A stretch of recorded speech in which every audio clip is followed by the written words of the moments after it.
and welcome to another SciFirst MovieTalk episode.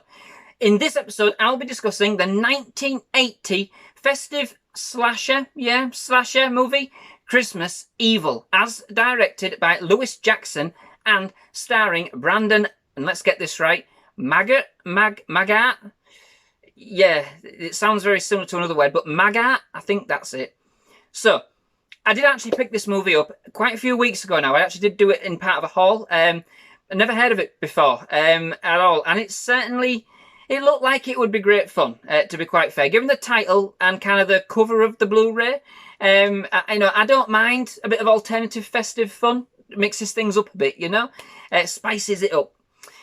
Upon doing a little bit of research for this review, I actually did find that the film has kind of become quite the cult classic. I didn't know this. That's a new one on me completely. It has also been known by a couple of other names. So you might know it by You Better Watch Out and Terror in Toyland. Neither of which rang any bells, no more than Christmas Evil did itself.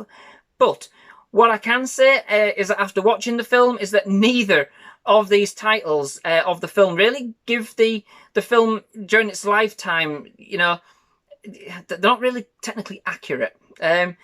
I was expecting something quite corny, a little bit cheesy, perhaps sort of like a Friday the 13th ripoff set at Christmas. What I actually got was quite a very different experience, I must say.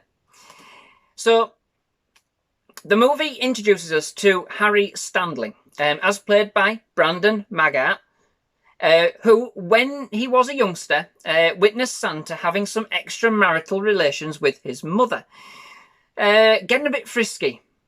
Of course, he didn't know that it was his father in the suit, having a little bit of a kinky kind of role play with his wife. And as a result, kind of takes it quite a bit to heart, resulting in some self-harm and an obsession, if you like, with Santa and Christmas, which would kind of dominate well into his adult life.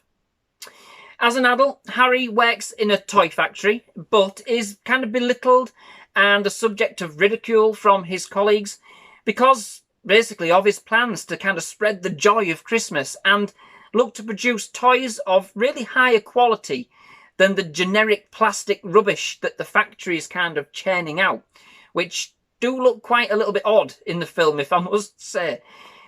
I know what Oliver would say, my son, if I ended up giving him one of those kind of things for present. Anyway, in his spare time, Harry has taken it upon himself to kind of spy on the children in the neighbourhood, kind of compiling his own naughty and nice list. Odd. Harry feels the weight of the world on his shoulders, to be quite fair, shunned by his colleagues, by his brother, Philip Standling, as played by Jeffrey DeMunn. Branded a joke, to be fair.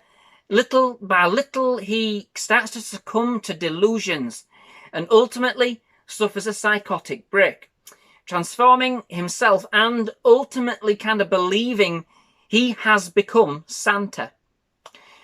What then starts out as a night of good intentions, and indeed has a number of, admittedly very misplaced, but nonetheless endearing moments, especially when Harry becomes a sort of Santa Claus Robin Hood, robbing the factory in which he works to give the presents to all the children in a local orphanage, as well as kind of replacing the neighbourhood's kids' toys with those that is kind of made by hand himself. Quite endearing. I mean, kind of misses the point that is willing to give the children in the orphanage the rubbishy plastic ones and the children in the neighbourhood the real nice ones. But nonetheless, that evening kind of quickly spirals out of control as Harry's delusions progress into kind of confusion and anger against those who have ridiculed him, as we've seen. So overall, I don't know really what to make of this film. I know it's a cult classic. I also know that it was actually one of the video nasties banned in the UK when it was released. But I kind of personally think that it misses on quite a few levels, and for me, it isn't even one of those films that it's so bad that it's so good, if you kind of know what I mean. It's not on that level at all. I just think it was kind of middle of the road stuff, really. never really kind of living up to any of the claims that it made, or indeed have been made about it over its time. The film tried to do many things without actually committing to any of them, really. For a slasher flick, you know, I know they're an acquired taste, so but if you're watching a slasher flick, you want it to be a slasher flick, yeah? It took 50 minutes into its just over an hour and a half runtime for anybody to be killed. You know, I know it's morbid to say it, but it's what you watch a slasher film for, isn't it? And when the kills did start, they were kind of nothing to write home about. They weren't too inventive, just really done out the spare of the moment, kind of cut and run. The element with the kids, promised to be something creepy. You would have thought, you know? I mean, it is pretty sick, right? To be spying on kids in the first place, in the manner he was in the movie. A very kind of unhealthy obsession. But this kind of never amounted to anything, and never seemed to really be coming from a place of perversion. In fact, in the end, you actually felt sorry for Harry in this respect, as he did actually love those kids. He actually meant well in what he was doing and didn't want to see them come to any harm. He just wanted all the children to have toys and see Santa. There are also insinuations that Harry may be perverted, if you like, in other ways, spying on his brother and his wife, Jackie, as played by Dianne Hull, kind of when they've been intimate with each other. But this is never again panned out to anything more than just a curiosity moment in the movie. In this, it would have been a better slasher film if we didn't actually feel sorry for Harry. He wasn't your typical villain at all, more pushed by society that really didn't understand him, in a world he couldn't make sense of, and then he snaps. But, you know, he has a love for the children that kind of transcends this rage. It isn't even like he goes on a rampage per se, or even that he ever had like a bloodlust to begin with. What the film actually is, to me at least, is more of a kind of a personal character study, and kind of like an in-depth view of Harry's life, his feelings, and his state of mind at the time we catch up with him in the movie. The film is practically told from his perspective throughout, and is somewhat unique in that respect, kind of seeing everything from the killer's perspective, if you like. What we do see is Harry becoming more and more unstable, and of course, the factors that contribute to his mental state right from early childhood. He obviously had a predisposition and kind of conflict in himself already, really, that manifested once catalysed that night when he saw Mummy kissing Santa Claus, amongst other things, of course. This part of the film I did actually enjoy for what it was. I think we kind of missed quite a bit of Harry's character by not seeing him develop through adolescence, however. It was merely kind of alluded to, which, you know, in that sense did kind of make the jumps in Harry's mental state a little harder to comprehend. But it is actually handled with a decent amount of care. We, as the audience, are never asked to actually ridicule Harry, which I think is an important factor in how much we are able to actually connect with his journey overall. In this, Brandon Maggart does give a fairly, I knew I was going to do that, does give a fairly decent performance all told. It wasn't entirely captivating, but it was enough to at least make some interest in the character for the most part. For me, the worst part of the movie was the music. I'm sorry. It was brought to us by Joel Harris, Julia Hayward, and Don Christensen. It is very incidental, to be quite fair, very badly placed, and has no real consistent theme, and seems quite instant for the most part. It does try to set a mood, but it tries way too hard, and feels completely at odds with the film. The fact that a number of people have actually had a hand in the music kind of really shows in the film, and there's just so much going on.